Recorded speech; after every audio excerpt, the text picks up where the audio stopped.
சவுக்கு media கடந்த 2 ஆண்டுகளாக தமிழக அரசாலும் தமிழக காவல்துறையாலும் எத்தகைய துன்புறுத்தல்கள் எத்தகைய கொடுமைகளை சந்தித்துக் கொண்டிருக்கிறது என்பதை நீங்கள் எல்லோரும் அறிவீர்கள். என் வீட்டில் மலம் ஊற்றப்பட்டது, சாக்கடை ஊற்றப்பட்டது, என் மீது பொய் வழக்கு போடப்பட்டது, கஞ்சா வழக்கு போட்டப்பட்டது, 2 முறை குண்டர் சட்டத்தை நான் சந்தித்திருக்கிறேன். இதற்கெல்லாம் பிறகு ஒரு அலுவலகம் கிடைத்து இந்த அலுவலகத்தில் தொடர்ந்து என்னுடைய மீடியா பணியை நான் செய்து கொண்டிருக்கிறேன்.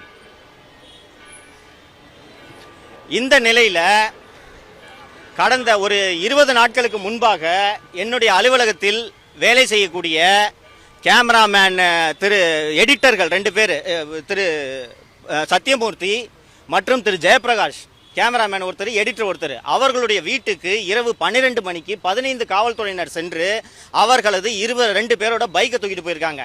என்ன காரணம்னு சொன்னாங்கன்னா, உங்க பைக்கு அஃபென்ஸ்ல சம்பந்தப்பட்டிருக்குன்னு சொன்னாங்க.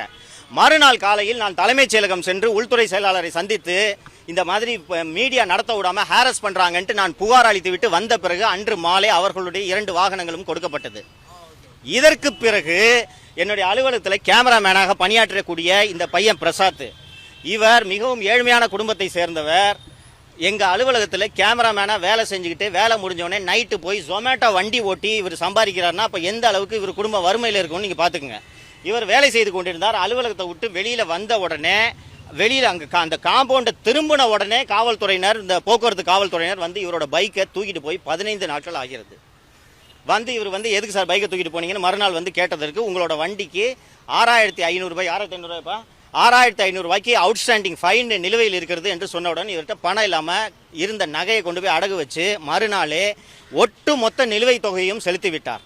இந்த நிலுவைத் தொகையை செலுத்தி 16 நாட்கள் இன்றோடு ஆகிறது.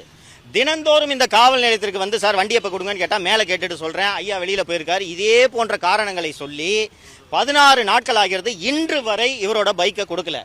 நேற்று இந்த அஜித்குமாரை அடித்து கொண்டதற்காக முதலமைச்சர் அவங்க வீட்டுக்கு ஃபோன் பண்ணி மன்னிப்பு கேட்கிறாரு. இந்த தமிழ்நாடு மற்றும் சென்னை காவல்துறையோட இந்த செயல்பாடுகள்னால முதலமைச்சர் தினந்தோறும் ஒவ்வொருவரிடமும் மன்னிப்பு கேட்க வேண்டும். அந்த அளவுக்கு அவலமான சூழ்நிலையில் தான் தமிழக காவல்துறை இருக்கிறது என்பதை இந்த நாட்டு மக்கள் புரிந்து கொள்ள வேண்டும். இன்னைக்கு இந்த டிராபிக் அஃபென்ஸுக்கு இப்படி சொல்றாங்க. நீங்க சென்னை அண்ணா நகர் 2nd அவென்யூக்கு போய் பாத்தீங்கன்னா அங்க சந்தோஷ் ஸ்டோர்ஸ்னு ஒரு சூப்பர் மார்க்கெட் இருக்கு. நீங்க யாரு போனீங்கனாலும் தெரியும். கிட்டத்தட்ட 200 அடிக்கு மேலாக அந்த சந்தோஷ் சூப்பர் மார்க்கெட்டுக்கு வெளியில பேரிகேடு போட்டு, பிரைவேட் செக்யூரிட்டி கார்டு போட்டு, வேறு யாரும் வாகனங்களை நிறுத்த விடாமல் அந்த சூப்பர் மார்க்கெட்டுக்கு வர்ற வாகனங்களுக்காக மட்டும் அந்த இடம் தடுத்து வைக்கப்பட்டிருக்கிறது. போலீஸ் பேரிகேடை யூஸ் பண்றாங்க. இது போல அந்த போலீஸ் பேரிகேடை யூஸ் பண்ணி பொதுமக்களுக்கான நடைபாதையை அவர்கள் அடைத்து வைப்பதற்கு காரணம், அந்த சந்தோஷ் சூப்பர் மார்க்கெட்டின் உரிமையாளரோட பெயர் சவுந்தரராஜன். அந்த